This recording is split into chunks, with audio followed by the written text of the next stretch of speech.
Devemos ter educação sexual nas escolas. Quem concorda pode vir.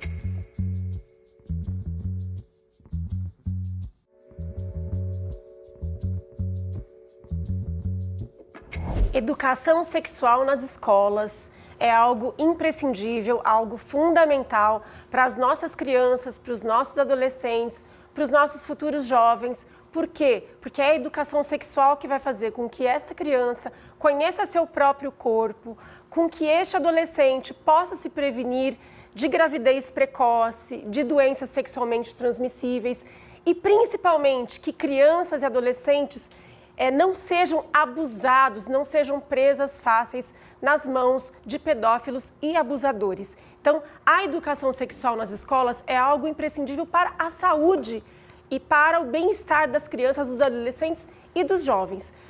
E por que isso é polêmico? Não deveria ser polêmico, né? Algo tão bom para as nossas crianças deveria ser algo consensual. Mas a extrema-direita, os conservadores, eles não querem que haja essa educação sexual nas escolas, porque eles dizem, não, a esquerda vai querer falar de gênero, os professores vão querer falar de gênero. E é óbvio que a gente vai falar, sim, de educação para a igualdade de gênero, porque a igualdade de gênero e a questão de gênero também faz parte da educação sexual, de meninas, de meninos, porque nós temos uma sociedade que é uma sociedade democrática, que preza pela educação para a igualdade de gênero e também por que tanto medo da questão de gênero, se a questão de gênero é também algo muito natural e muito benéfico para a nossa sociedade. Então, assim, há um medo, não sei porquê, dessa extrema-direita que a gente fale sobre a educação sexual. E é muito importante que a gente tenha isso nas nossas escolas para que os nossos meninos não sejam educados depois pela machosfera, que vai fazer o quê? Vai fazer eles se tornarem meninos misóginos, meninos que vão atacar meninas, meninos que vão ir pelo caminho do pensamento red pill, meninos que vão depois serem violentos com as próprias meninas. Então, é muito melhor que essas crianças, que esses adolescentes tenham a educação sexual nas escolas, que tenham a educação para a igualdade de gênero nas escolas, do que depois eles ficarem presas fáceis de machosfera, de internet, de pornografia, que só passa coisa errada para as nossas crianças e adolescentes. Meu nome é Silvia Ferraro, eu sou professora e também estou vereadora pela bancada feminista do PSOL aqui na Câmara de São Paulo. E também sou mãe da Vitória, uma mulher que eduquei com muita consciência e que, inclusive, é uma mulher feminista. E nós queremos que as nossas crianças sejam meninas empoderadas, meninas feministas e que os nossos meninos não sejam machistas. Vamos ao debate. Eu acho que isso não é... Acho que a gente cai muitas vezes no campo do moralismo e nisso seria uma ideologia propor educação sexual nas escolas. Mas então vamos falar de dados. Isso é um consenso mundial, inclusive adotado pela ONU, de que educação sexual nas escolas é o maior fator de proteção de crianças e adolescentes contra abusos e violências sexuais. Isso não é novidade para ninguém, isso não é nem debatido fora aqui do Brasil. Isso é um consenso, é o maior fator de proteção para crianças e adolescentes, tanto reconhecerem que estão sofrendo alguma violência sexual, evitarem e também não praticarem, porque a gente também precisa de entender que crianças e adolescentes estão expostos na sociedade, estão se relacionando consigo e com os outros e podem praticar violências. Existe um espantalho de que educação sexual seria ensinar a criança a fazer o ato sexual e não tem nada a ver. Nós temos uma experiência hoje já um pouco sucateada, mas uma conquista do movimento feminista na Argentina, que é a educação sexual integral, ou seja, não é só uma matéria.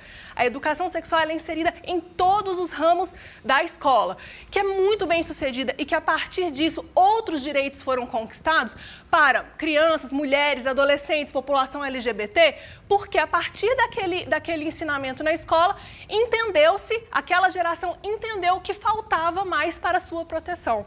Então, a educação sexual, ela é, além de fator de proteção, um fator de conquista, de empoderamento para essa geração, para conquista de direitos. Por isso que a gente defende e sempre vai defender como uma das maiores pautas, educação sexual nas escolas. Eu sou a Daphne Sena, sou advogada, faço parte da bancada feminista do PSOL, sou mãe e hoje eu tô aqui para defender as mães de esquerda para que a gente possa ser tudo o que a gente quiser além de ser mãe. Pode vir as que discordam.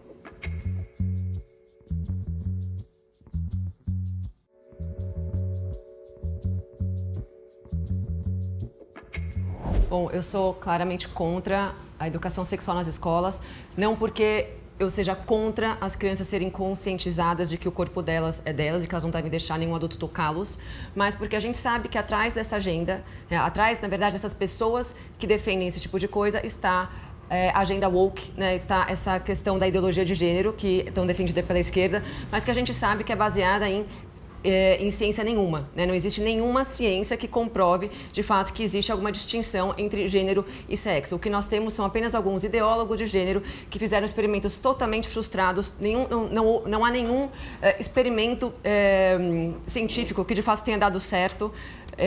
Tanto por parte do John Money, quanto os ideais da Simone de Beauvoir, quanto a Judith Butler, grandes defensores, né, e talvez os primeiros a falar sobre isso, os que mais defenderam, pelo menos.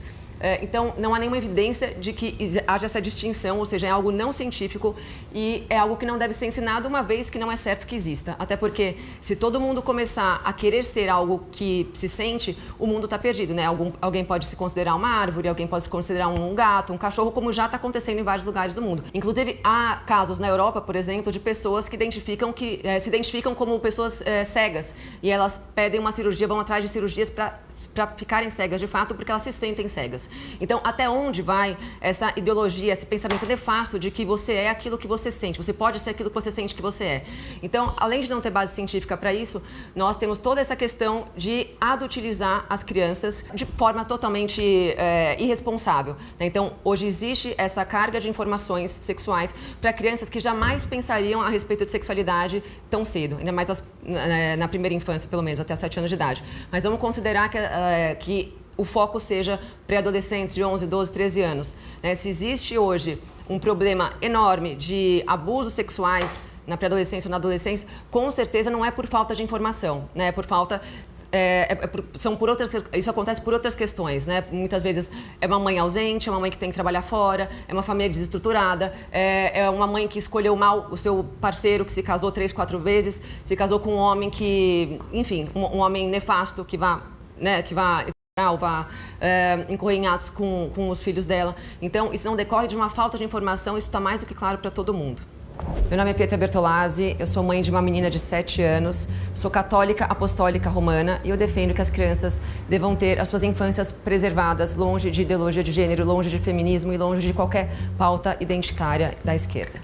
Então, eu sou contra a educação sexual na escola, não porque esse tema não seja importante, muito pelo contrário. Eu acho que esse tema é tão importante e eu acho que a gente não pode levar isso para as escolas, porque isso faz com que haja uma sexualização infantil e isso faz com que a gente delegue para as escolas algo que é primordialmente papel da família. Eu acho que ele é um tema muito sério, justamente por ele ser e pela seriedade que ele tem que ser tratado dentro de casa, porque quando a gente fala de uma criança, a gente fala de uma pessoa que não tem maturidade psíquica para conseguir lidar com questões da sexualidade adulta, né? Então, quando a gente antecipa esses processos, a gente está antecipando, a gente pode fazer com que essas crianças tenham ansiedades, tenham deslocamentos de processos psíquicos que não estão na hora de acontecer, porque elas estão sendo inseridas nisso antes do tempo. Uma criança, ela amadurece, né? E o processo de amadurecimento, ele se dá a depender do local que ela está, com as relações que ela tem, com os estímulos que ela tem. Então, cada criança amadurece de uma forma diferente. Não dá pra gente falar que crianças de 3 anos, de 4 anos estão no mesmo nível do processo de amadurecimento, porque isso é muito individual. Então, quando a gente fala, por exemplo, uma criança de 4 anos vira e fala pra você assim: mamãe, o que é namorar? O que você tem que fazer numa hora dessa? Você tem que devolver a pergunta para a criança. Filho, o que é namorar? Pode ser que o teu filho fale, olha, namorar é pegar na mão. Pode ser que uma outra criança fale, namorar é assistir televisão junto. O que a criança está te dizendo? Ela está falando qual que é o repertório psíquico, em que momento do amadurecimento essa criança está.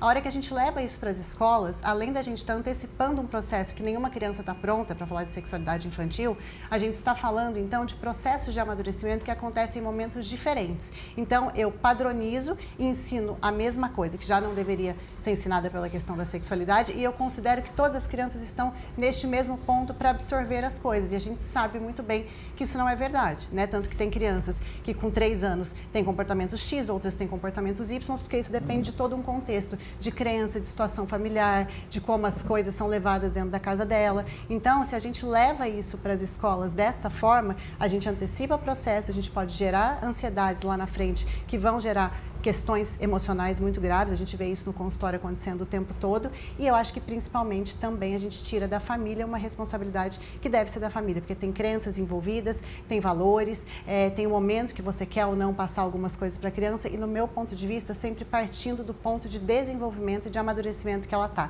Ela nos diz que ela está pronta para conhecer um pouco mais do mundo, não somos nós quem decidimos que a gente deve apresentar o mundo para ela naquele momento, isso pode ser muito perigoso para a criança. Meu nome é Fernanda Cruz, eu sou psicanalista, mãe de 2, sou defensora da infância, me coloco aqui como conservadora, porque eu acho que uma infância precisa de proteção, de presença e não de antecipação de temas que dizem respeito ao mundo adulto. Então, os 3 minutos do time das progressistas podem ir. Olha, educação sexual nas escolas é coisa séria, é definida inclusive pela BNCC.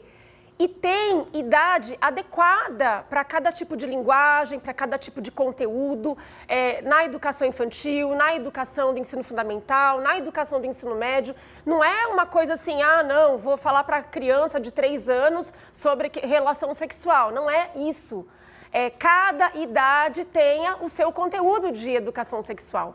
E a questão, né, do tal do medo da sexualização, é incrível como que essas pessoas que estão com esse medo da sexualização das crianças dentro das escolas preferem que as crianças sejam educadas por quem? Pelos sites, pelos celulares, pela machosfera, pelos red pills. Então, ao você não ter a educação sexual dentro das escolas, você deixa as crianças desprotegidas desses sites misóginos. Você deixa as crianças desprotegidas, inclusive, dos abusos que acontecem, na sua grande maioria, dentro da própria casa, dentro da própria família, é que as crianças são abusadas. Então, a melhor forma das crianças não serem abusadas é elas terem informação sobre o próprio corpinho delas, sobre aquilo que pode, aquilo que não pode, e sobre, principalmente, conhecer e ter autonomia sobre o seu corpo. Esse medo aí da questão da ideologia de gênero, que não existe, ideologia de gênero é um termo que a extrema-direita inventou, mas que não existe. Na verdade, eles é que são anticientíficos, porque a ciência mostra que existe, sim, diferença entre a questão biológica e a questão de gênero. Na verdade, não é a ciência, é a realidade. Eu sou professora, nós temos crianças trans dentro das escolas. E aí, deixa essas crianças no armário, deixa essas crianças sumidas, ignora completamente, isso sim é um desserviço à questão humanitária, à questão da dignidade, à questão dessas crianças poderem ter o seu direito. Nós temos crianças trans, nós temos adolescentes que já têm uma orientação sexual, alguns são gays, outras são lésbicas. Isso é a realidade. Você não pode simplesmente fechar a porta para essas pessoas, para essas crianças, para esses adolescentes. Você tem que acolhê-los e ensinar, sobretudo, todas as nossas crianças a ter o respeito, a não serem discriminadores, a não terem preconceito. E isso é o mais importante, a gente ter uma sociedade livre de preconceito, livre de discriminação, uma sociedade democrática e inclusiva. E esse país ainda é um país de lei, a gente ainda tem o ECA, o que rege as relações, responsabilidades e direitos que envolvem crianças e adolescentes é o ECA. E o ECA determina, responsabilidade compartilhada do Estado, da família e da sociedade sobre o desenvolvimento das crianças. Não é um dever ou sequer direito exclusivo das famílias ensinar o que elas têm vontade ou não, porque essas crianças vão viver em sociedade, elas vão ter que aprender a conviver com o diferente. 3 minutos para a direita, podem ir. Quer começar? Posso. Então, assim, né, elas falaram que tem idades e os conteúdos são passados de acordo com essas idades, né? Então, assim, quem define o que deve ser dito? Quem define o conteúdo? Então, para mim, aí a gente já tem um problema.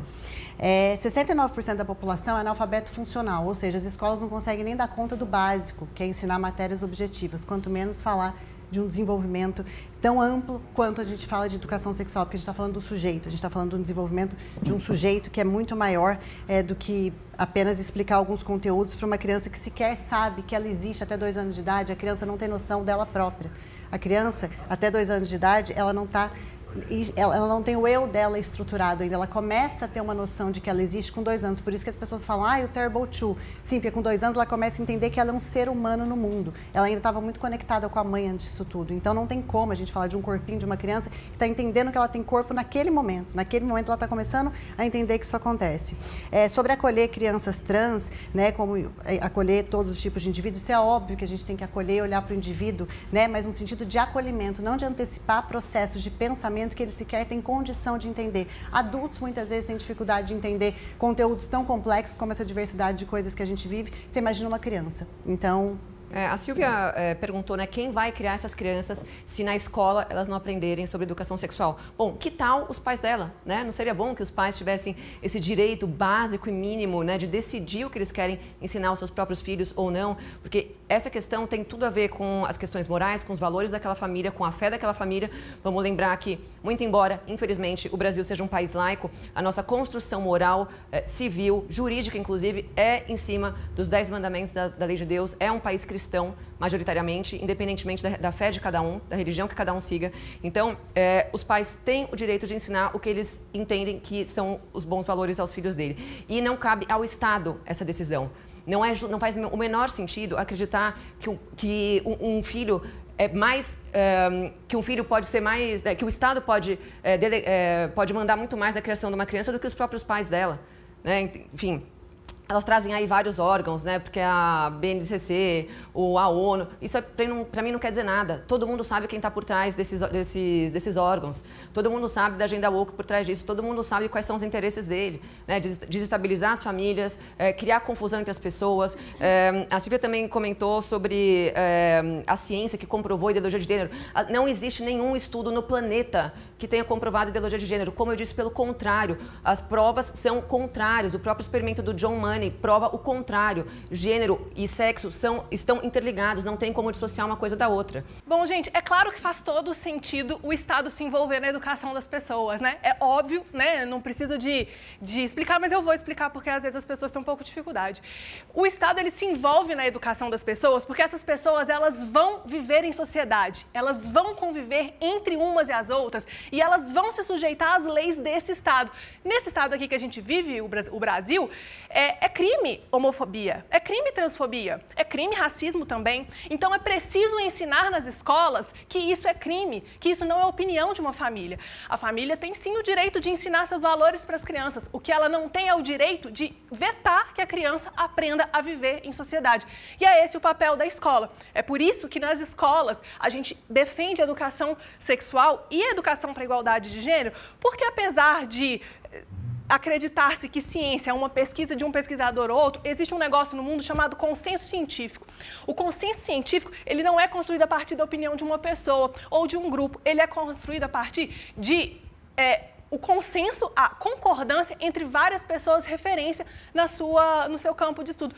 E não precisa, apesar do consenso científico é que gênero, né, e a biologia, o órgão reprodutivo que a pessoa nasce são coisas diferentes, a gente também tem o que a Silvia falou, a materialidade, a forma como as coisas se apresentam. Pessoas trans, apesar das pessoas gostarem de inventar que é algo que nasceu hoje, existem, sempre existiram e sempre vão existir. Respeitar a humanidade das pessoas é algo que, se algumas famílias não têm capacidade de fazer, é bom e desejável que as escolas façam. Bom, a Pietra falou que, então, as crianças não devem ser educadas, não deve ter educação sexual nas escolas, porque elas devem ter educação sexual dentro de casa, nas famílias. Mas se a maioria dos abusos a crianças são dentro de casa, então essas crianças vão ser educadas pelos abusadores? Porque como é que você vai fazer? Se você não der a formação e a informação para as crianças, para os adolescentes da questão sexual, elas vão ter onde? Porque em casa é o tio, o avô, o pai, o padrasto, o irmão que vai abusar dessa criança, que vai abusar essa criança. A criança precisa sim ter essa educação sexual na escola. Eu, como professora, já tive vários casos que chegou até mim de crianças, de adolescentes que eram abusados dentro de casa e chegou para nós, professores da escola, e nós encaminhamos para o conselho tutelar. Então, como que uma família que tem abusadores dentro da família vai dar educação sexual para as crianças? Bom, fala-se muito sobre o respeito humano, né, que deve ser ensinado pelo Estado. De novo, por que é que não existe uma preocupação em formar as pessoas, né, de acordo com algumas réguas morais já pré-estabelecidas durante todo o desenvolvimento do país, né, que, como eu disse, são as leis de Deus, né, as leis cristãs, a moralidade cristã. Então, por que é que o respeito humano deve ser ensinado pelo Estado? Então, quer dizer que todo mundo que tem filho agora tem que colocar o seu filho para ser robotizado, porque é isso que eles fazem, eles robotizam a criança para que elas creiam em coisas que não existem, como a ideologia de gênero e outras teorias absurdas da esquerda, para que todo mundo vire literalmente um robozinho que vai obedecer a qualquer coisa que essas lideranças esquerdistas quiserem impor ao Estado. Não existe consenso científico nenhum, muito pelo contrário, tá? Na ciência, a maior parte das pessoas diz o exato extremo oposto, tá? Não existe ideologia de gênero. Existe um movimento enorme nos Estados Unidos e em outros países da Europa chamado D-Trans Movement, de pessoas que foram educadas pela ideologia de gênero, acreditaram que não tinham, que gênero era algo relativo, fizeram cirurgias plásticas. Existe uma moça chamada Chloe Cole, que é uma das pessoas que encabeça esse movimento. Ela fez uma cirurgia com 15 anos de idade, retirou os seios porque ela achava que ela era um homem, que o gênero dela era masculino, e depois, hoje em dia, ela tem 20 e poucos anos, ela se arrependeu dessa cirurgia e, enfim, ela é só um dos inúmeros, dos milhares de casos que acontecem pelo mundo inteiro, porque crianças fantasiam, crianças vivem do lúdico. A minha filha brinca que ela é a super Estela, ela brinca que ela está degladiando com dragões. Isso não significa que ela seja uma guerreira na era medieval, significa que ela é uma criança que está brincando de ser outra coisa. Então, a esquerda esquece completamente desses fatores, né? Mas vou passar para a Fernanda. O que mais me preocupa dessa discussão toda é que eu vejo o quanto tem sempre um viés político que esquece o que mais importa, que são as crianças, né? As crianças, como eu disse na primeira vez, elas não têm amadurecimento para lidar com alguns tipos de coisas. Elas não podem ser apresentadas a conteúdos que elas não têm condição de lidar, né? E é claro que o governo, o Estado, não vai estar mais preocupado com o teu filho do que você. Ninguém ama mais o teu filho do que você, ninguém conhece mais o teu filho do que você. Então, acreditar que o governo, o Estado, uma escola pode ser mais seguro, porque os abusos acontecem em casa. Os abusos acontecem sim na grande maioria dentro de casa, porque o abuso acontece principalmente quando há uma relação de vulnerabilidade. Eu confio tanto naquele adulto que eu me deixo ser abusado por ele. Então não é falando por modo de pensamento que uma experiência que pode ser vivida vai deixar de acontecer, principalmente em crianças que são pequenas, porque elas não têm condição psíquica de entender isso que está sendo, né, dito. É claro que a gente tem que ensinar, é claro que a gente tem que falar sobre isso, porque é muito triste quando a gente fala de abuso, só que isso tem que ser no tempo da criança. E é impossível que o Estado consiga entender qual é o tempo da criança, inclusive porque esse tempo varia de criança para criança de acordo com o processo de amadurecimento.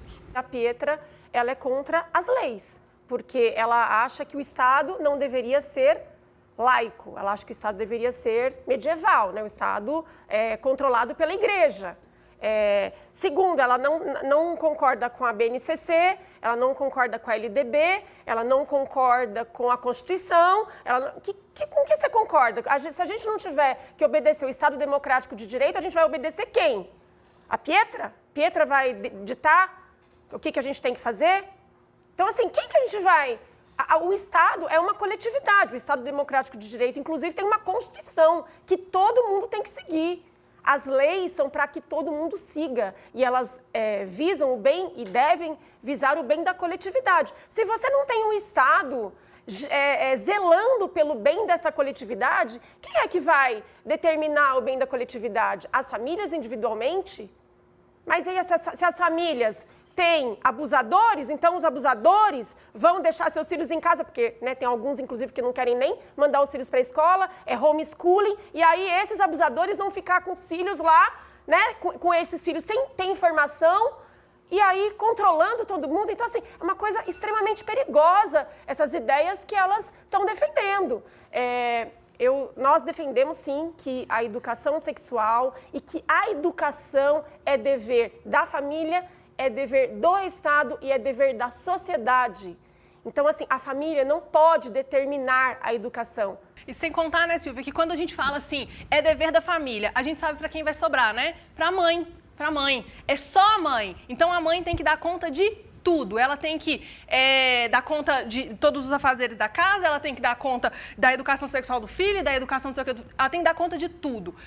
No final das contas, essa individualização dos deveres em relação à criança, que é justamente o que a lei brasileira tenta evitar, é o quê? É uma sobrecarga das mães, das mulheres. Mais uma, né, gente? Porque se a gente fala de jornada dupla, se a gente está juntando todas essas outras funções que nós estamos colocando em cima da suposta família, que na verdade vai para cima da mãe, nós estamos falando aí de jornada tripla, a mulher não tem mais nada na vida dela. Ela vive para isso. E talvez seja isso mesmo que ela defenda, que elas defendam. Não é o que a gente defende. Ser mãe não precisa de ser uma sentença, porque criar um filho não é uma propriedade nossa. O filho não é propriedade da família e o ECA deixa isso muito claro. O filho, ele é da sociedade, ele vai viver em sociedade. E a responsabilidade do desenvolvimento dele, ela é compartida por causa disso, porque o Estado, ele precisa de prover direitos básicos para que essa criança e para que essa família consigam viver em plenitude. Educação sexual e para a igualdade de gênero também ensina para as crianças isso, que a vida delas não é um destino determinado e que elas vão poder viver da forma como elas querem. Até que demorou um pouquinho para começar os ataques ad hominem. Então, a Pietra é contra as leis. Sim, quem foi que disse que alguma pessoa tem que ser a favor de todas as leis? Porque virou lei é porque está certo. Né? Então, quem nasceu na Alemanha nazista deve ser a favor das leis do Hitler, né? Deve ser a favor da perseguição dos judeus, entre outras coisas. Né? Ela pergunta... Quem que a gente deve ouvir? Quem que a gente deve respeitar se a gente não respeita as leis? A lei que eu respeito é a lei de Deus. O meu rei é Jesus. O meu rei não é Getúlio Vargas, meu rei não é o Lula, o meu rei não é o FHC. Né? Eu respeito Jesus, esse é o rei dos reis e as leis dele são as únicas que são impecáveis e perfeitas. As leis dos homens, as leis do Estado são falhas porque elas são feitas por homens e homens são falhos. Não, e o que mais me deixa preocupada, talvez, com esse discurso, né? Essa coisa de que a mãe, então, tem que dar conta de tudo, a sobrecarga da mãe. Isso coloca a mãe sempre num lugar de vítima e faz, sim, ela ver o filho como um peso. Ninguém te obrigou a ser mãe, você escolheu ser mãe. E eu acho que isso tem que ser uma escolha consciente que a tua vida vai mudar. Você vai ter que dar um passo para trás para que teu filho seja prioridade na sua vida, pelo menos por alguns anos, né? Criança precisa de mãe, criança precisa de pai, criança precisa de família, criança precisa de amor, criança precisa de um espaço onde ela possa desenvolver a espontaneidade dela de acordo com o processo que ela está passando, para que ela possa, sim, depois ser um ser humano viável que vai habitar essa sociedade, né, que a gente está vivendo e construindo. Então, esse discurso de que vai sobrar para a mãe é como se fosse um horror sobrar para a mãe. A mãe escolheu ter um filho e a mãe muitas vezes vai acreditando nesse discurso e aí quando dá 4 meses de licença maternidade, que ela tem que voltar para o trabalho, muitas vezes ela não quer e ela fica desesperada por estar sentindo algo diferente daquilo que é imposto socialmente para ela, como se isso fosse errado. Um bebê de 4 meses, ele acaba de entender que ele nasceu. Aí que ele começa a sair da esterogestação. Isso a medicina já mostra pra gente. Então, assim, é uma loucura esse discurso de que fala que a responsabilidade, a sobrecarga vai ficar na mãe. Sim, a sobrecarga fica na mãe e é assim que tem que ser. É assim que tem que ser, isso não quer dizer que não tem que ter um pai presente. Agora meu marido está em casa cuidando dos meus filhos para eu estar aqui. É óbvio, só que esse lugar de vítima que é vendido o tempo todo, dito aí à torta à direita, faz com que a mulher perca um pouco a conexão e a noção do que é ter um filho, da responsabilidade que é ter um filho, do quanto isso de fato vai mudar a tua vida para sempre. Você quer ter uma vida livre, fazer 1000 coisas na sua vida, trabalhar não sei quantas horas como você trabalhava antes, ter o corpo de antes, talvez você não deva ter filho. Porque realmente, a hora que você tem um filho, ele vai ter que ser prioridade durante alguns anos. Eu não estou falando que você não tem que trabalhar, eu não estou falando que você não tem que cuidar de você, eu não estou falando que você não tem que ser sua vida. Mas se você fica com essa mentalidade de que você está sobrecarregada e de que filho é um peso, você vai atrapalhar muito o desenvolvimento do seu filho. Não à toa a gente vê os problemas que a gente vê o tempo todo acontecendo psicológicos, né? Os problemas psicológicos que a gente vê em consultório e basta a gente fazer uma observação do mundo, né? Porque a ciência é isso, a ciência é a observação e por meio da observação as coisas são evidenciadas. Então, é só a gente olhar a sociedade que a gente está vivendo e ver se esse modelo está dando certo ou não. Agora é o último bloco da pauta. Podem ir. Você tem que dar conta de tudo. Qualquer coisa que der errado, o problema foi você e você não pode reclamar. É isso que elas estão falando, né? Porque se a maternidade você tem que ter consciência de que ela vai realmente atrapalhar a sua vida, é uma sentença. A maternidade virou uma sentença e é justamente contra isso que nós estamos lutando, tá? A maternidade não precisa de ser uma sentença se ela for se a responsabilidade sobre uma criança for compartilhada. Uma criança precisa sim, ela precisa de cuidado, ela precisa de amor, ela precisa de afeto. Nada no mundo diz que ela precisa de receber isso de apenas uma única pessoa. Inclusive, muito pelo contrário, quando a gente fala que precisa-se de uma aldeia para criar uma criança, é porque uma criança precisa de experiências, ela precisa de ter pessoas por ela, pessoas que a apoiem, muito mais do que uma única mulher, onde tudo vai ser colocado sobre ela. Não é se fazer de vítima, é olhar para a realidade de milhares de mulheres no Brasil, principalmente mães negras, exaustas, completamente levadas ao fim das suas energias, porque são levadas a achar justamente isso que elas estão falando, que elas têm que dar conta de tudo, que qualquer coisa que der errado o problema é delas e que também não pode reclamar. Isso é injusto com as mulheres que estão cansadas, com as mulheres que estão sobrecarregadas. E uma coisa, maternidade para umas mulheres é escolha sim, gente, para outras mulheres não é escolha. A gente ainda vive num país onde o aborto é criminalizado. A maternidade ela pode ser 1 milhão de coisas, ela pode ser relacional, ela pode ser afeto, ela pode ser maravilhosa, ela pode ser triste em alguns momentos, ela pode ser 1 milhão de coisas, porque ela é uma experiência na vida de uma pessoa como todas as outras. A maternidade ela não precisa de ser algo destinado, algo que será assim de fato, não precisa. Você tem que ter o direito de decidir o que vai ser da sua vida a partir das suas escolhas. Esse negócio de, não cola comigo esse negócio de agora você fez as escolhas, você sofra. Não aceito isso, eu acho que a vida pode ser muito melhor que isso, a gente não precisa sofrer por qualquer coisa não, tá? Aqui a gente viu muito bem que tem 2 modelos aqui para educar crianças.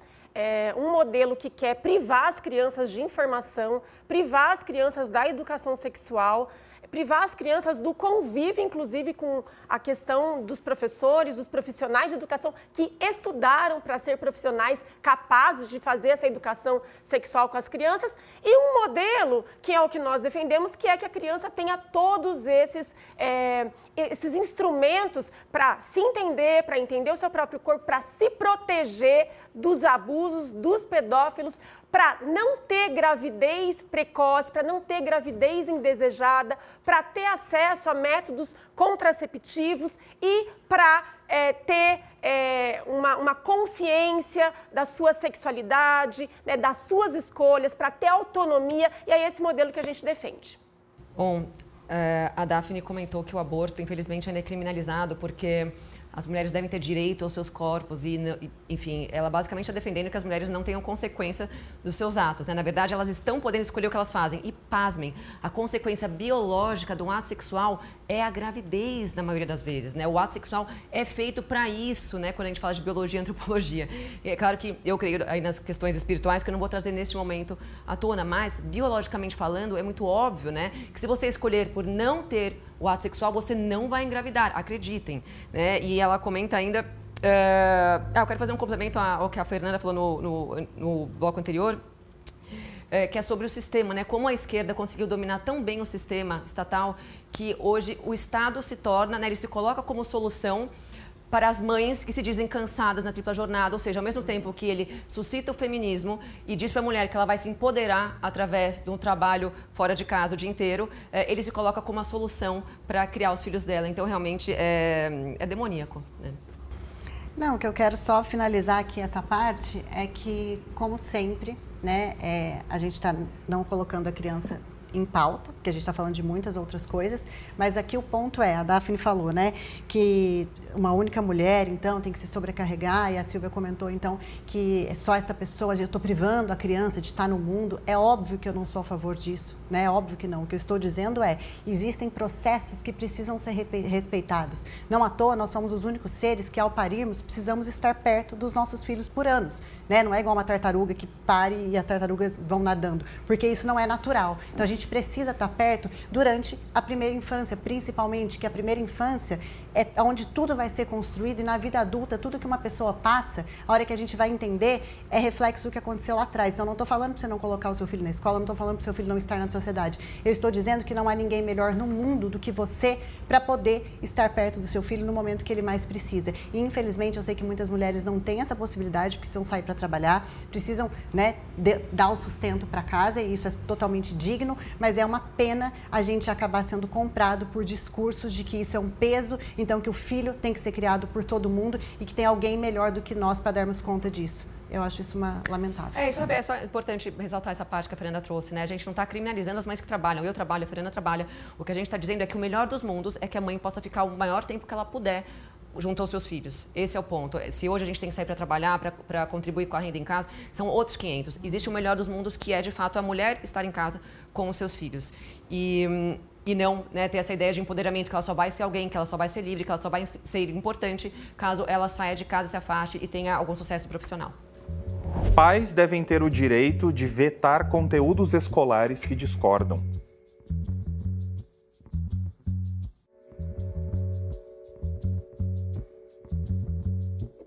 Eu concordo que os pais devem poder ter o direito de vetar alguns conteúdos, embora eu acho que a gente não devesse nem ter que ter esse tipo de concordância ou discordância, porque, ao meu ver, a gente só tem que ter a possibilidade de vetar alguns tipos de conteúdo justamente porque a escola está fugindo do papel dela, né? Se a escola tivesse no papel que é ensinar e não educar, a gente não teria que entrar nesse tipo de mérito. Porque quando a gente fala de vetar conteúdo, o que me assusta um pouco é o tipo de ideologia que vem sendo colocado na escola, né? E o mais triste é que a ideologia é de um lado só, né? Não são ideologias diversas, onde a pessoa, então, vai lá poder entender tudo e poder fazer uma decisão. Embora na escola eu acho que isso nem seria o momento, principalmente quando a gente fala de uma primeira infância, porque a pessoa não tem condição nem de amadurecimento cerebral para poder fazer alguns tipos de escolhas e nem é a hora de apresentar alguns tipos de coisas, como essas pautas ideológicas que são apresentadas nas escolas. Então, eu acho sim que a gente tem que vetar, porque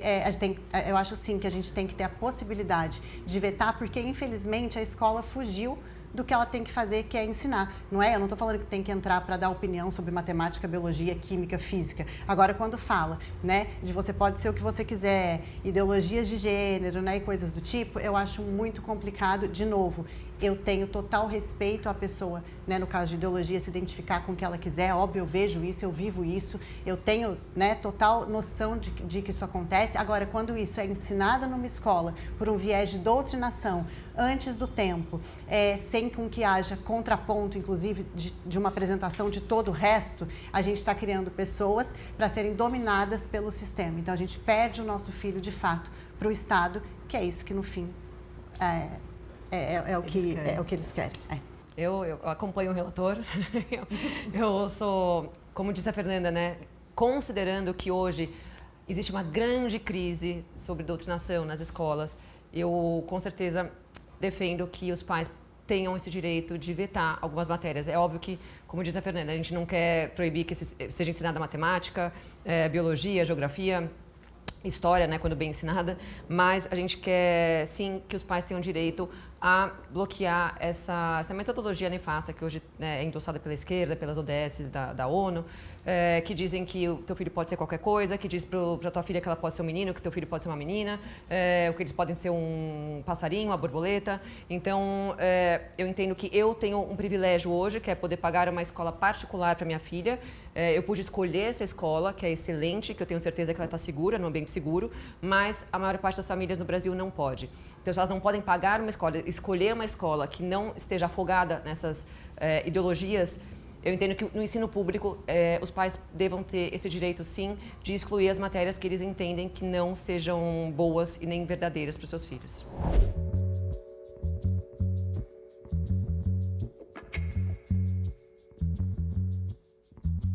Primeiro que essa questão está muito em alta aí, porque é muito polêmica, porque recentemente o Estado de Santa Catarina, ele adotou esse modelo de que os pais teriam direito de vetar os conteúdos nas escolas. Só que isto, para começo de conversa, é inconstitucional. O STF considera que essa questão, ela fere a nossa Constituição, ela fere a LDB, ela fere as leis. Então, assim, de novo, elas estão sendo contra as leis do nosso país. De novo, nós temos estados dirigidos pela extrema-direita que querem ser maior do que a Constituição brasileira. Por quê? O que diz a Constituição brasileira? O que diz a LDB? Que é dever da família, que é dever do Estado e que é dever da escola, sim. passar não só ensino, como elas dizem, mas educar os nossos estudantes. Educar para quê? Princípios do respeito, princípios da cidadania, princípios da solidariedade. Tudo isso está na Constituição, tudo isso está na LDB, que elas são contra. Elas são contra as ODS. Eu sou professora aqui do município de São Paulo, sou professora de História. Aliás, com muito orgulho, sou professora da Rede Municipal de Ensino e nós temos no currículo da cidade de São Paulo os princípios das ODS, da ONU. A ONU que também ela é contra, eu não sei o que ela é a favor.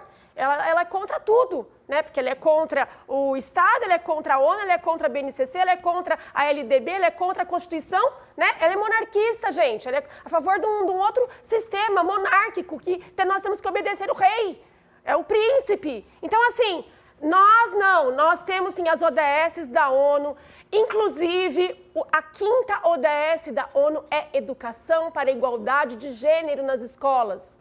E é isso, as ODS pregam o quê? A sustentabilidade, a democracia, princípios e valores. A escola não é só para ensinar 1 mais 1 é igual a 2, a escola é para ensinar valores. E se o mundo tá do jeito que tá, com um monte de gente aí seguindo Red Pill, seguindo machosfera, seguindo misoginia, seguindo violência, seguindo feminicídio, é porque tá faltando o quê? Valores. Então nós temos que ter mais valores de cidadania, de respeito, respeito à diversidade, e isso tem que ser, sim, papel da escola, e nada de família querer vetar, sabe por quê? Porque as famílias, elas têm que respeitar a coletividade. O nosso país, ele tem um Estado democrático de direito e todos têm que respeitar a coletividade. É difícil, né, Silvia, quando a gente tem que debater com as pessoas que negam tudo o que existe na realidade, com tudo que está aqui, operando na realidade, acontecendo, sendo debatido, conversado, indo e voltando. É realmente muito difícil, mas a gente precisa, às vezes, né, esclarecer algumas coisas. Apesar do delírio conservador, reacionário, ser de que a gente tem nossos filhos e eles ficam restritos ao nosso círculo social, à nossa família, às pessoas que a gente quer, né, que eles convivam, isso é uma mentira, não é assim que acontece no mundo. E a escola, ela é exatamente essa primeira experiência social das crianças, dos nossos filhos. E é por isso que a escola não pode se resumir a aí sim, uma militarização onde só vai ensinar tal conteúdo. É por isso que a escola ensina como conviver em sociedade. É por isso que a escola tem esse dever, não é direito, é um dever. A escola tem o dever de ensinar como conviver em sociedade, como eu falei antes, inclusive não praticar crimes, porque homofobia é crime, transfobia é crime, racismo é crime aqui no nosso país. E daqui a pouco misoginia também vai ser. E aí como é que a gente vai fazer? Se você vetou que seu filho aprendesse na escola, que tudo isso é uma mera opinião, uma mera questão de opinião, quando não é, quando é respeito, quando é civilidade, quando é saber conviver com o diferente, princípios democráticos assumidos aqui. Mas é realmente muito difícil de debater com quem não aceita nem que a gente vive, né, numa democracia, Estado democrático de direito, quanto mais uma pessoa que não consegue entender que os nossos filhos não são nossas propriedades, nosso filho não vive só dentro da nossa casa trancado, nosso filho um dia vai sair para a sociedade e pode acontecer, igual a gente viu no noticiário recentemente, de meninos que se acharam no direito de pegar um taser e dar choque em moradores em situação de rua. Se a gente não ensina para as crianças, se a escola não ensina para as crianças que conviver em sociedade, isso é inaceitável, será que a família que acha que pessoas trans não têm direito de existir vai ensinar isso? A gente não pode ter esse risco. A gente não pode ter esse risco e é por isso que a escola tem sim, e é inconstitucional, decidido pelo Superior Tribunal desse país, que se vete conteúdos na escola. Eu detesto essa sensação de vergonha alheia que eu sinto ao estar ao lado de uma professora de história que debocha do sistema monárquico.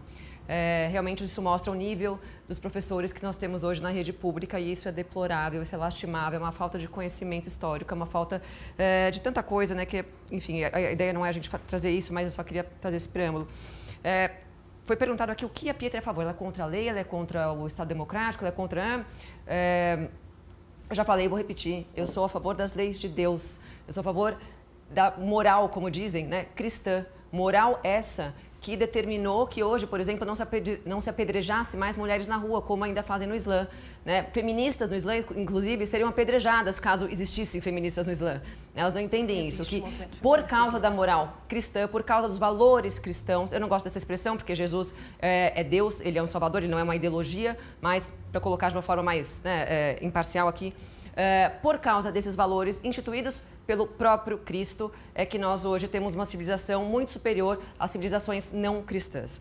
E, bom, eu não acho que ninguém precisa do Estado para ensinar um filho, uma criança, a ser uma boa pessoa. Né? De novo, eu acho que as pessoas precisam de uma vida de oração, de uma vida reta, de bons costumes, de valorização do que é tradicional, do que deu certo, e não de ideias malucas como a esquerda tem hoje. Eu acho que assim, muito se fala, né, de ensinar cidadania, respeito, solidariedade, isso é óbvio, né? Em que momento a gente está falando que isso não tem que ser ensinado? A minha grande preocupação aqui é que justamente quando a gente fala de vetar conteúdo, é quando se fala, então, por exemplo, que você vai ter que ensinar para uma criança muito pequena coisas que ela não tem condição de compreender. Né? Como eu já disse várias vezes aqui, a criança precisa passar por um processo de amadurecimento, ela precisa passar por um processo de amadurecimento psicológico, né? E se a gente, então, ignora tudo isso e começa a dar pouco contorno, pouco direcionamento e muitas opções, a criança fica completamente desordenada. A criança, ela é por si só um ser desordenado, então ela precisa de ter uma ordenação. Essa ordenação acontece dentro de casa, onde a criança vai então tendo segurança, vai tendo amor, vai tendo acolhimento. Quando ela vai para a escola, isso acontece na escola, ela começa a se relacionar, tanto que uma criança pequena, ela se relaciona muito pouco com outras crianças da idade dela. Ela vai começando primeiro a se relacionar com o adulto, que é onde ela tem uma segurança, e a hora que ela está pronta, ela vai começando a se relacionar com crianças da idade dela. Então, quando ela vai para a escola, ela vai fazer isso. Agora, o respeito, a solidariedade, né, criar um bom ser humano, você dá isso pelo exemplo que a criança vê dentro de casa. Agora, se essa criança está delegada para o Estado o tempo todo, está perdendo a referência, inclusive pelo tempo que ela não pode estar com os pais, ela vai ter valores de quem? Do Estado? Eu quero que os meus filhos tenham os meus valores, e aí com os meus valores, que eu ensino, que eu acredito que são os melhores, ele vai poder estar no mundo de uma forma segura.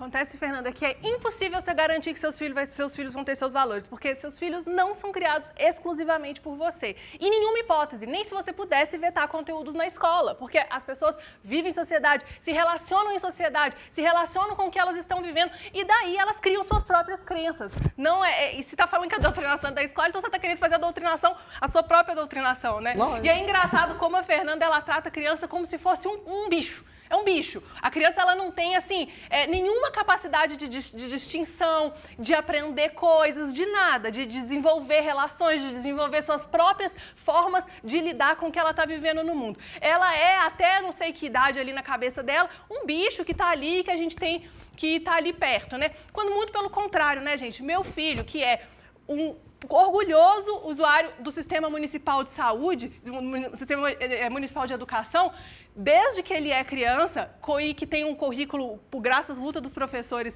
municipais, brilhante, uma proposta pedagógica brilhante, tem educação em sexualidade desde que ele é pequeno. E você acha que isso quer dizer que é ensinar ideologia de gênero? Não, ensinar para ele ensinar para ele dentro da linguagem dele, com materiais de apoio aprovados por órgãos internacionais, por todo mundo que você quiser. Ah, quem será que vai aprovar? Gente, tem órgãos para isso, tem representação da sociedade civil nesses órgãos, não é oba-oba, não. Então, existem materiais de apoio, existe metodologias adequadas, o próprio pediatra, muitas vezes, indica esses materiais de apoio. Desde pequeno, ele tem educação em sexualidade para evitar abusos, para ele saber também respeitar as diferenças, já que ele convive com outras crianças na escola. Isso não é coisa de outro mundo, e isso é só garantir, é muito melhor a gente garantir que seu filho vai saber respeitar, do que a gente ter essa loucura, essa coisa delirante de achar que o nosso filho só imita a gente, que criança é um bicho, que ele trabalha por imitação, ele vê o que você faz e faz igual, quando não é bem assim que as coisas acontecem. Não, eu acho engraçado que elas são a favor de vetar os conteúdos dentro da escola, mas elas não são a favor de regulamentar as redes sociais. E aí as redes sociais ficam lá vão ter, né, as crianças não vão ter uma educação e valores dentro da escola, e aí quando vem uma proposta de regulamentação das redes sociais, a extrema-direita é contra. A extrema-direita fala que não, que é a questão da liberdade de expressão que está sendo violada, porque na rede social você pode falar toda a baboseira que, né, o seu filho vai estar lá disponível para escutar. Então você pode ter o quê? Discursos de misoginia, discursos de ódio, discursos preconceituosos. Então, assim, é muito interessante, né? A escola não pode, mas a internet pode. Eu só quero fazer uma breve observação sobre o comentário da Silvia. Não sei de onde foi que ela tirou que eu e Fernanda somos contra a regulamentação de internet, de rede social. Na verdade, eu e Fernanda somos absolutamente contra internet para crianças. Minha filha não é criada com telas, eu não tenho praticamente TV na minha casa, não lembro a última vez que eu vi um filme. Minha filha também é criada longe de qualquer absurdo que passa tanto na internet quanto na própria televisão. Então, eu não sei de onde veio essa informação. Pode ir, Fê. Então, concordo, né, com isso, mas você vê como a coisa já começa errada, né? Então, a Daphne falou que eu acho que a criança é um bicho, então eu trato o filho como bicho. Então, vamos lá, tratar filho como bicho é você dar uma atenção individualizada para o seu filho, porque você entende que ele precisa daquilo, ou você acha que uma criança pequena com 1 ano de idade tem condições de fazer coisas como um mini adulto? Não, né? Então, uma criança pequena, ela precisa, sim, de você. Tanto é que se você sai da vista dela, ela fica chorando desesperada, porque ela não consegue existir sem a proteção do pai e da mãe do ponto de vista psíquico, que talvez para elas isso seja um pouco difícil entender, porque não é da área, né? Então, até entendo que talvez isso seja um pouco mais complexo de ser explicado e nem dá para eu explicar tanto sobre isso aqui. Mas se tratar o filho como um bicho significa dar o apoio que ele precisa, emocional, para que ele possa se desenvolver até a hora que ele está pronto para ir para o mundo, então sim. Então, isso realmente é muito complicado da gente discutir.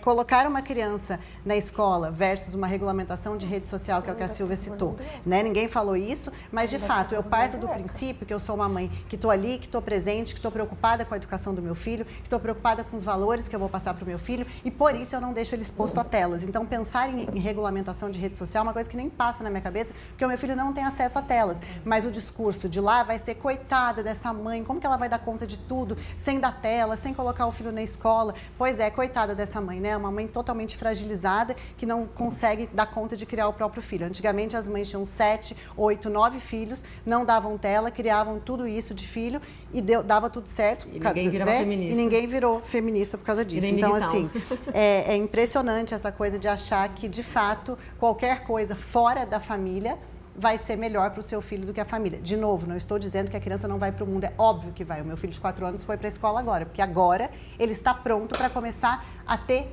interações sem ter a necessidade de ter um adulto o tempo todo. Esse tempo ele vai crescendo de acordo com que a criança vai crescendo. Um bebê muito pequeno não suporta ficar longe de uma mãe, porque ele não consegue pensar a mãe do ponto de vista psíquico. Por isso ele pode entrar em angústias impensáveis que lá na frente pode virar problemas seríssimos. Ao passo que ele vai crescendo, que ele começa a se comunicar, que ele começa a ter algumas possibilidades de habilidades, ele vai indo para o mundo. Eu acho bizarro você achar normal colocar uma criança, por exemplo, que não consegue se trocar, que sequer fala, dentro de um ambiente que ela não vai conseguir comunicar as necessidades dela e é óbvio que ninguém vai estar olhando para aquilo como você estaria em casa. Então, para mim, isso é bizarro.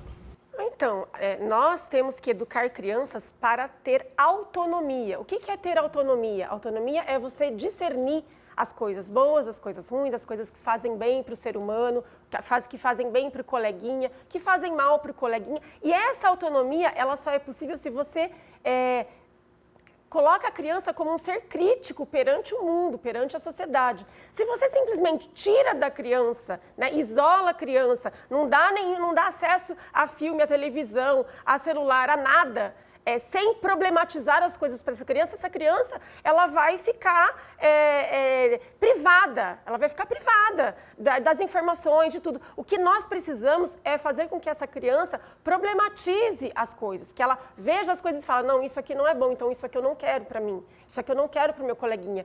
E sim, a escola é fundamental nesta formação da autonomia das crianças. E eu só queria também comentar essa questão que a Petra levantou, né? Eu, como professora de História, com muito orgulho, não defendo a monarquia, porque a monarquia, gente, é você falar que a nobreza, que os senhores feudais, que os príncipes, os reis, os nobres, são pessoas acima dos réis mortais aqui da sociedade. A Revolução Francesa acabou com a monarquia. ela tá antes disso, ela tá num nível antes da Revolução Francesa, uma coisa assim, muito, assim, lá no século da Idade Média, realmente. Então, assim, como que a gente vai defender que hoje a gente volte para a monarquia? Ou seja, ela é contra que nós, enquanto cidadãos, enquanto cidadãs, tenhamos direitos iguais.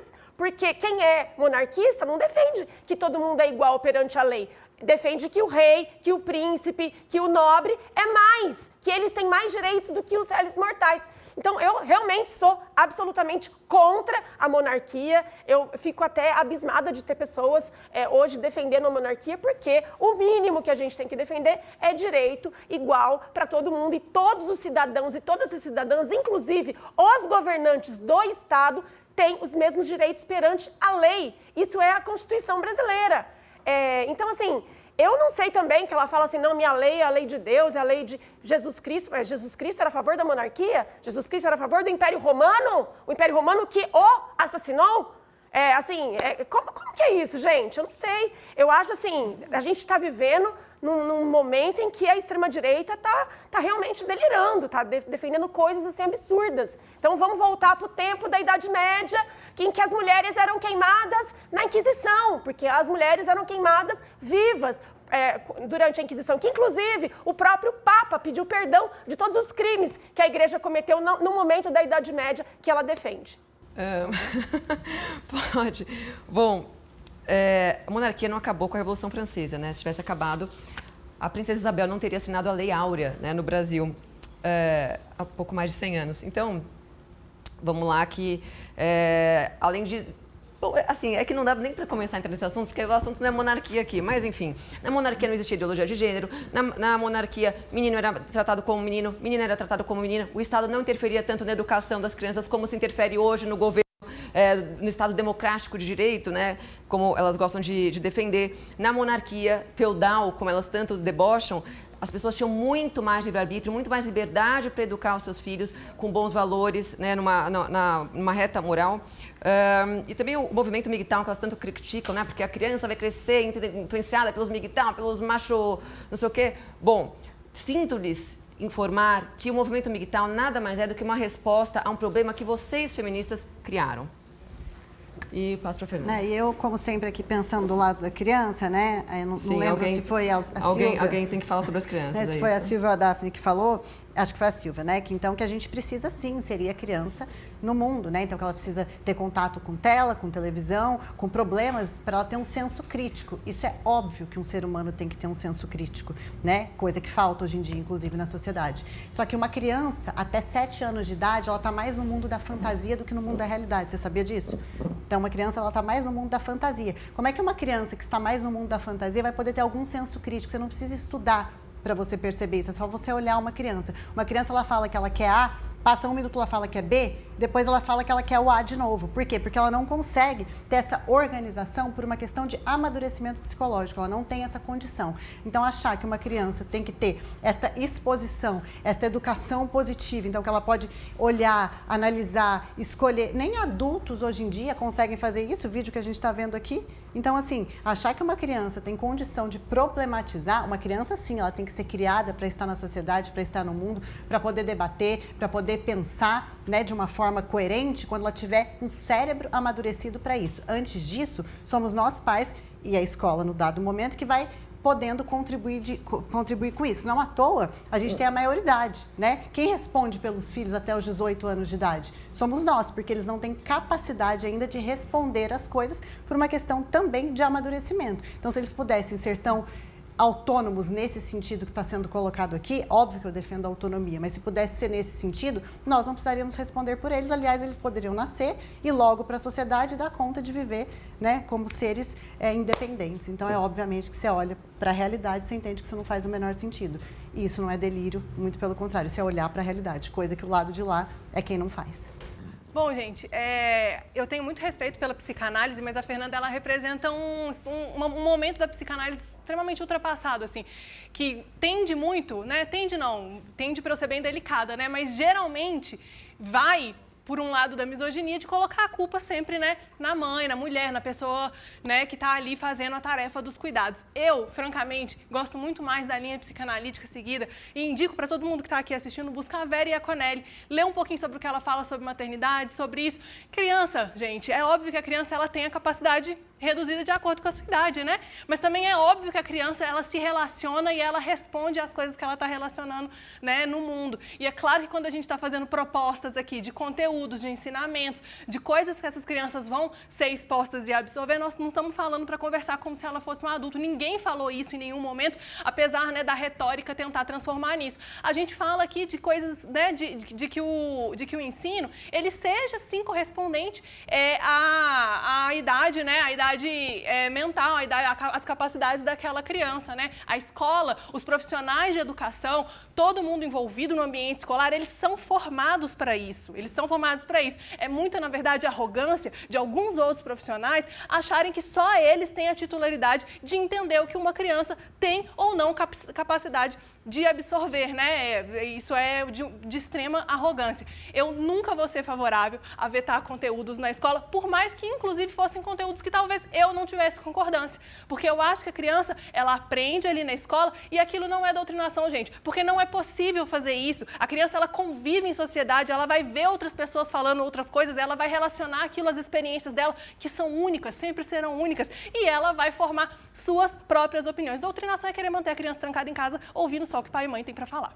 Então, nós defendemos uma escola, a escola da pluralidade, a escola da democracia, onde as várias visões de sociedade são apresentadas para as crianças, para os adolescentes, né? Então, a criança vai ter essa gama de instrumentos, essa gama de possibilidades, e a criança vai, sim, ter autonomia, né, para discernir, e a gente educa a criança para ela ter essa autonomia.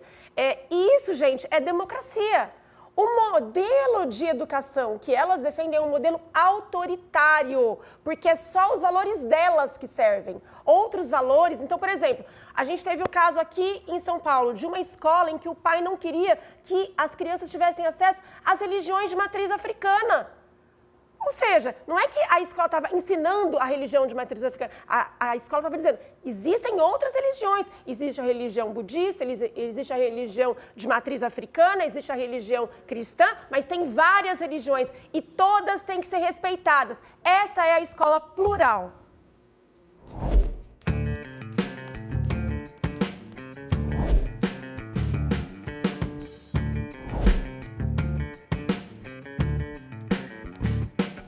A dignidade humana, ela é uma cláusula pétrea. Todo brasileiro tem, não é uma coisa que ele pode nem abrir mão. Mas ele não pode nem abrir mão disso. Mas a gente tem que ter dignidade. Trabalhar 6 dias e descansar 1 só não é falta de dignidade para quem não Mas tá eu na concordo, escola. eu concordo com isso. Assim. Eu não concordo com a solução. Você concorda tanto que você não quer. Você é contra acabar porque com as não vai causas, você está resolver, muito mais preocupada. Porque não vai resolver. Você colocando Eu trabalho mais 7 regras. por 7, Daphne. Eu trabalho todos os dias Eu da também. semana porque eu sou A empresária. gente vive, Pago o imposto do caramba. Então eu vou eu sair trabalho fora da 7 realidade. Eu acordo 4h30 da manhã mesmo. todo Se dia, você eu não trabalho trabalha, 7 dias de 7 desculpa. dias. Eu trabalho de casa, porque eu tenho esse privilégio de poder trabalhar de casa, porque meu trabalho me permite. Pronto, já é Eu diferente trabalho do 6 7 por 1, vezes fofa. por Porque semana. 6 por 1 é a pessoa lá o dia inteiro no E por que shopping. você acha que eu não tô ali na minha casa? Ah, meu pô, gente, não tem como. Não, você tá. Isso é um preconceito. Você não me conhece. Não é um preconceito, é a realidade das Não, coisas. não é, você não É conhece muito a minha diferente a realidade. pessoa. É muito diferente a pessoa que pega o ônibus, sai do fundão de São Paulo, passa 2 horas no É ônibus, diferente, fica é verdade. 8 horas lá verdade. trabalhando, depois mais 2 horas chega em casa, os filhos já estão dormindo, ainda tem que fazer janta. É muito diferente de quem trabalha em casa. Você me Concordo que desculpa, eu falei, é um Pedro. privilégio poder trabalhar de casa, mas não significa que eu trabalhe menos. Concordo que é diferente, o tipo de problema que eu tenho é diferente da pessoa que pega um ônibus. Eu tenho muito problema também trabalhando da minha casa. Tô com dó.